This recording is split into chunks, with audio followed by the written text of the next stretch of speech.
Oke, mari kita bahas sesuatu yang lagi ngerubah Indonesia banget-bangetan, transformasi digital.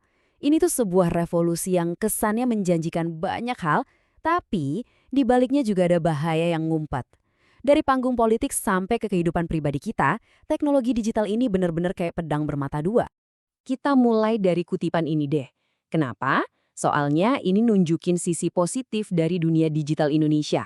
Coba bayangin, ada gerakan politik yang murni dibikin sama relawan, pakai humor, pakai referensi K-pop buat narik simpati publik. Ini bukti nyata loh betapa dahsyatnya media sosial kalau dipakai secara kreatif. Oke, kita bedah satu-satu ya. Hari ini kita bakal lihat 4 sisi dari pedang digital ini. Pertama, kita mulai dari yang seru, soal politik rasa K-pop.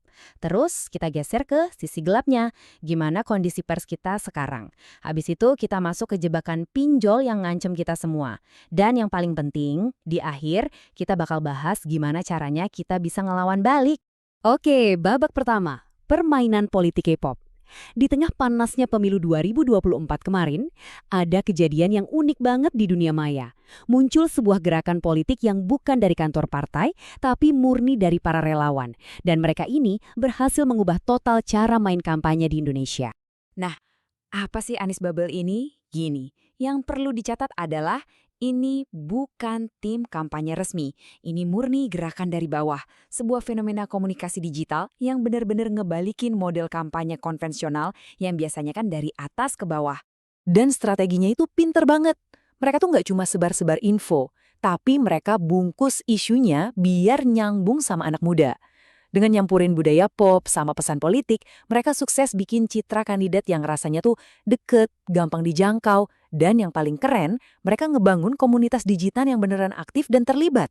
Nah, sekarang kita lihat sisi lain dari koin ini. Di saat media baru yang digerakin warga biasa bisa sekeren itu, muncul pertanyaan penting. Terus gimana nasib pers tradisional? Yang katanya pilar keempat penjaga demokrasi kita. Coba lihat angka ini. Rp5.000. Ini bukan harga semangkuk bakso loh. Menurut Aliansi Jurnalis Independen, ini bayaran buat satu berita yang ditulis sama koresponden media online. Cuma sekitar 30 sen dolar AS. Ini realita yang ya miris banget yang dihadapi sama sebagian dari penjaga demokrasi kita. Bayarannya kecil, tapi risikonya gede banget. Grafik dari Aji ini nunjukin fakta yang paling bikin geleng-geleng kepala. Pelaku kekerasan utama ke jurnalis itu bukan preman, tapi justru aparatur negara, pemerintah, polisi, dan militer. Ironis banget kan?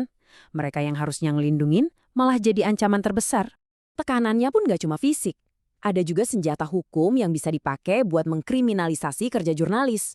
Undang-undang ITE, UU Intelijen, dan yang lainnya, ini punya pasal-pasal karet yang gampang banget dipakai buat ngebungkam pers. Ujung-ujungnya yang rugi ya kita semua. Karena hak kita buat dapat informasi yang benar jadi terancam. Oke, sekarang kita geser lagi fokusnya. Dari yang tadinya ngomongin institusi besar, kita pindah ke sesuatu yang sangat-sangat personal. Kita bakal lihat gimana teknologi yang sama yang bisa memberdayakan gerakan politik ternyata juga bisa jadi senjata buat nyerang warga biasa.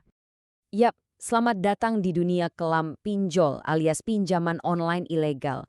Beberapa tahun belakangan ini LBH Jakarta tuh sampai kebanjiran laporan soal ini. Ini tuh jebakan digital, tapi efeknya di dunia nyata bisa benar-benar menghancurkan. Coba bayangin, lagi santai tiba-tiba dapat pesan kayak gini di HP. Ini bukan lagi soal nagih utang, ini udah masuk ke teror psikologis. Taktiknya sengaja dirancang buat bikin malu dan ngucilin korbannya.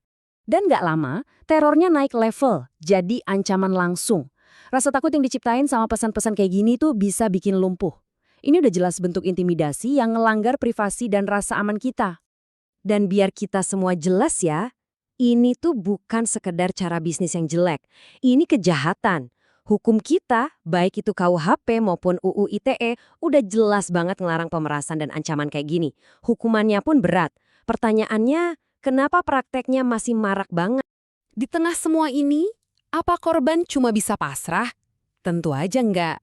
Nah, sekarang kita masuk ke bagian akhir, yang fokusnya ke solusi. LBH Jakarta udah nyusun semacam self-help toolkit, panduan yang isinya langkah-langkah nyata buat para korban biar bisa melawan. Oke, jadi apa yang bisa kita lakuin? Gini langkah-langkah praktisnya. Pertama, kumpulin semua bukti, screenshot, rekaman suara, apa aja. Terus, lapor ke polisi. Nah, pas pulang, pastikan kamu dapat STTLP. Itu surat tanda terima laporan polisi, bukti resmi laporanmu. Dan jangan diam aja abis itu. Kamu berhak minta SP2HP, yaitu surat pemberitahuan perkembangan hasil penyidikan, biar tahu kasusmu udah sampai mana. Nah, inilah intinya. Ini soal membalikan keadaan. Dari yang tadinya korban pasif, jadi pihak yang aktif bertindak. Kita pakai sistem hukum yang teratur buat ngelawan kekacauan dari pelecehan ini. Selain ke polisi, ada beberapa pintu lain yang bisa diketuk. Kalau masalahnya murni soal jasa keuangannya, lapor ke OJK.